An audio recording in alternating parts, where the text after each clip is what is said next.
Hello, আসসালামু আলাইকুম বন্ধুরা। এই যে দেখো আজকে সন্ধ্যায় হলো হালিম বানাবো, তাই হালিমে একটা প্যাকেট কিনে নিয়ে আসলাম। আর এই যে দেখো আজকে হলো ব্রয়লার মুরগির বুকের মাংস দিয়ে তোমার হালিম রান্না করব।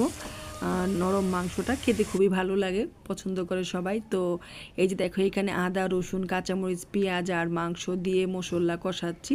আর এর মধ্যে হলো তোমার হালিমের ভিতরে যে প্যাকেটের মশলা থাকে সেটাও দিয়ে মাংস দিয়ে ভালো করে কষায় নিচ্ছি। আর হলো হলুদের গুঁড়া দিয়েছি।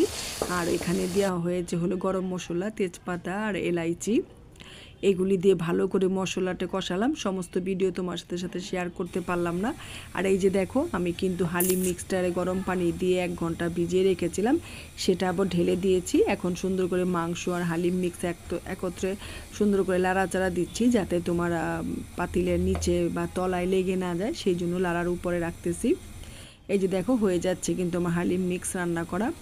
তো বন্ধুরা আজ এ পর্যন্তই। যদি ভালো লাগে তো লাইক, কমেন্ট, শেয়ার আর সাবস্ক্রাইব করে পাশে থেকো। খোদা হাফেজ। আর শেষে হলো তোমার একটু ফোড়ন দেব, মানে পেঁয়াজ আর রসুন আর হলো তোমার আদা কুচি আর হলো তোমার শুকনো মরিচ একদম চিকুন চিকুন করে ছিঁড়ে ছিঁড়ে আর কি দেবো, আর কি কেটে কেটে।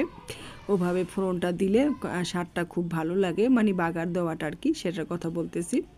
খুব ভালো লাগে। ভালো করে নাড়াচাড়া দিয়ে নিয়েছি। আর এই যে দেখো আমি কিন্তু এই কড়াইতে পেঁয়াজ, তারপর হলো শুকনো মরিচ আর রসুন সুন্দর করে, আর এই সামান্য একটু আদা ঝুরি ঝুরি করে দিয়েছি। এগুলি সুন্দর করে ভালো করে একদম লাল লাল করে বেরেস্তার মতো করতেছি। এটা আর কি বাগার দিয়ে দেব হালিমের মধ্যে।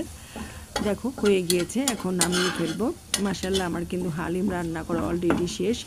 এখন বাগারটা দিয়ে তারপরে পরিবেশন করে খেয়ে ফেলবো। আজকে সন্ধ্যার নাস্তাটা হালিম ছিল। এই যে দেখো এখন বাগার দিয়ে দিলাম। মাশাআল্লাহ হয়ে গিয়েছে।